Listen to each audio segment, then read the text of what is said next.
You know, I've been having these weird thoughts lately. Like, what if everyone collectively made an effort to shit themselves at the same time?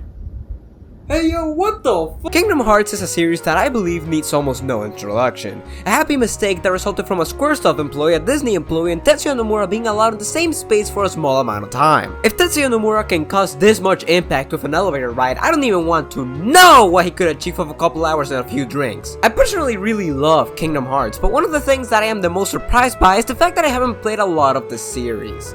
The only titles I have really finished are Kingdom Hearts 2, 3, and Dream Drop Distance, and while I've played other titles like Birth by Sleep, I never really finished them. My first title was Kingdom Hearts 2, and how I managed to keep up with the story with no prior context? Fuck if I know, but I became a fan, so clearly they did something correctly. I wanted to play the entire Kingdom Hearts series to not only see what I have been missing out on, but also see how my opinions may have changed with other titles in the series. And obviously there's no better way to start than with the first entry in the series, which, I mean, sounds pretty obvious, but expect the unexpected with this fucking series.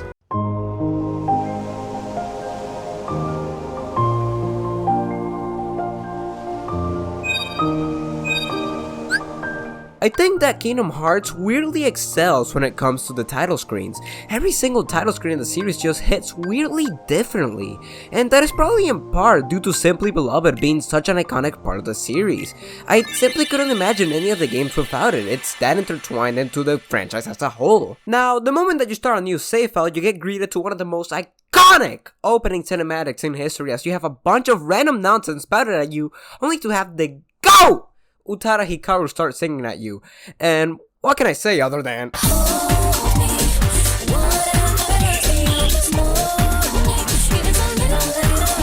what a good fucking opening. Anyways, the story of this game. Now what I will say is that I won't be talking too long about the stories in any of these games. I mean, I'm saying that, but the story is literally half the fucking script for this video. Now, the story is one of the most infamous aspects of this series, with convoluted plot points, weird timelines, time travel, Pluto. But the truth is that if you simply play the games in the order that they released in, then you'll probably be fine. And that is especially the case in Kingdom Hearts 1. The story of Kingdom Hearts 1 is simple.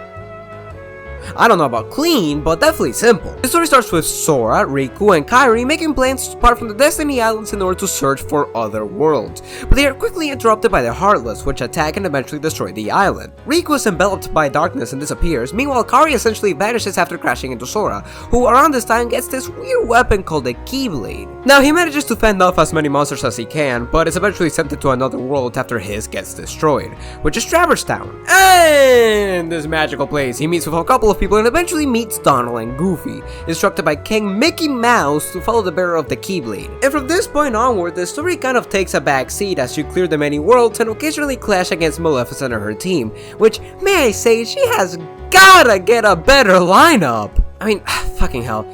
I get Hades, I get Ursula, but what the fuck are Clayton, Captain Hook, and Oogie Boogie accomplishing here? They've got no motion, they've got no style! In between these worlds, you eventually meet up with Riku once more, who has fallen victim to the age-old tactic of manipulation, slowly falling more and more into darkness as he believes that Sora betrayed him and Kairi, and starts cooperating with the Disney villains to accomplish his own goals. This eventually leads the gang into Hollow Bastion, where Maleficent resides, and in here Riku essentially steals Sora's Keyblade, and for some godforsaken reason, Goofy and Donald decide to just tag along with Riku. A couple minutes later, Sora gets back the Keyblade, beats Riku, beats Maleficent, beats Riku again. It is revealed that Kairi, who has been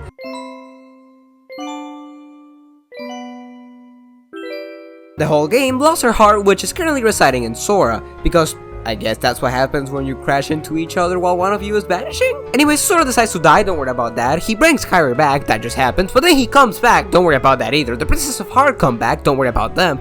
Beast saves our ass, don't worry about him either. And we escape only to come back a couple minutes later. Did we need to take a lunch break? Anyways, we go to the final world, beat the final boss, see Kingdom Hearts, seal Kingdom Hearts for one side, while King Mickey and Riku seal the other side, staying in the realm of darkness, and then everything goes back to normal.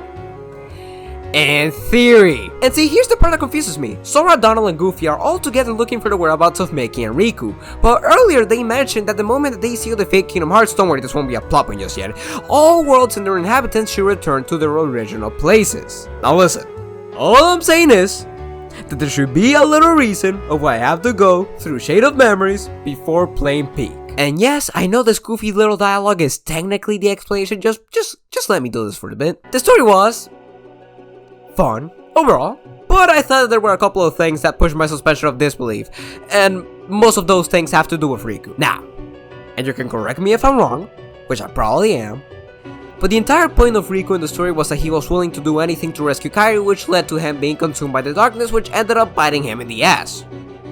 Right? And I believe that the intent was that Riku was always just going along with whatever Maleficent said, never really being her ally. Right? Now, I just may be the dumbass here, but it sure doesn't seem like Riku was just going along with whatever Maleficent said. Like, his sass started antagonizing Sora after Maleficent suggested he abandoned Riku in favor of Donald and Goofy, but beforehand he was really just fine. Why are we trusting the words spoken by the character whose name literally means bad, corrupt, destructive, hateful, heinous, hideous, malevolent, malicious? Like, at this point I can't even feel bad for the motherfucker. He was a dick the entire playthrough. He had that shit coming to him. Maybe there was another aspect of Riku's character that I missed and that made all these choices sensical. But to me, that shit was kinda whack. I mean, apart from that, I didn't think that the story was bad. It was kind of basic, but I thought it was pretty enjoyable. It's just that out of the Disney worlds just made me want to watch the original movies instead. So, the story gets it's 8 out of 10. The gameplay, on the other hand, is a lot more interesting. Kingdom Hearts is an action RPG in which you'll explore a lot of Disney worlds and do a lot of platforming in them. Now, how is the platforming? Sora is a character whose controls are serviceable at best. During the many hours you'll be playing the game, you'll get accustomed to the controls, but the first couple of hours are really kind of hard to get used to. Sora is a stiff and slow character, and as someone who mainly played the later entries in the series, it was very hard to get used to the fact that I was playing as someone with the fluidity of a fucking rock. The worlds are designed with this control scheme in mind though. It isn't like you're going to be doing Mario acrobatics over here. My hair would have disappeared a long time ago if that was the case. The worlds are overall really simple. They're quite short, all things considered, and to be frank, they feel quite basic at times. A lot of the rooms feel like boxes, feels less like an actual world and more like a fucking experiment chamber from Portal. Which, don't get me wrong, I will sacrifice an entire marine ecosystem for Portal 3. But that's kind of a completely different town aesthetic we're going for there. Exploring always felt kind of basic as a result of both the stiff controls and simple environments, but I also did not think that it was totally bad. Again, I thought that it was fine, serviceable at best. Definitely not something that I would want to like go out of my way to do, but it's like, it's not the worst. Exploring the worlds is something that is more incentivized in this game compared to the sequels, but exploration never felt as good as in later entries. But to be fair, I never thought this was a major issue, as exploration, to me, was never the main focus of Kingdom Hearts in the first place. The combat system is the heart and soul of every RPG. No matter how good every other part of the game may be, if the combat system isn't good, then it's gonna be really hard to convince someone into spending 20 hours on your game. In the case of Kingdom Hearts, I will argue that the battle system is pretty good with a couple of issues. The game is very customizable. Sora and Donald and Goofy and every other random party member you're going to be stuck with have a lot of skills that they can equip, adding new spells, attacks, combos. Fuck it, Donald can probably come back from the dead, and Goofy could probably sing you karaoke with one of the skills that they get. Wake me up inside. I can't wake up inside. Save me. I think that it's really good that the game has such customizability. It allows the player to essentially make the character exactly how they want them to play, and this is one of the features that the next games will just improve at more and more. I think that playing with Sora is really damn fun. Pulling off combos is satisfying, all his combos look crunchy, sound good, and they feel good as well. So it's always a delight, just like hitting random shit with the Keyblade. When it comes to the battle system, I will argue that it is one of the best parts of the game, and if I had any issues with it, I think that a lot of the enemies can range from minor annoyances to very frustrating. I think that the enemies only get really frustrating near the end of the game. I found that a lot of them simply coño! To be entirely frank, the final part of the game as a whole is just a mess, beginning to end. I don't like it a single bit. Okay, maybe the end when they start singing Simple and Clean. The end of the world is, first of all, a fucking stupid title, and second of all, a really annoying area. Throughout the game, a lot of the areas were basic, yes. A lot of the enemies were kind of easy to just mash your way out of? Yes, but at the same time they were also fun. This area is not! There was this one area that was an enemy rush that just kept going, and for fuck's sake, I was in there for over 2 hours! This area taught me to always go with magic starting next game. Overall though, despite the enemies being annoying at times, I still believe that the game is really freaking fun and has a lot of good qualities to it. Like the music!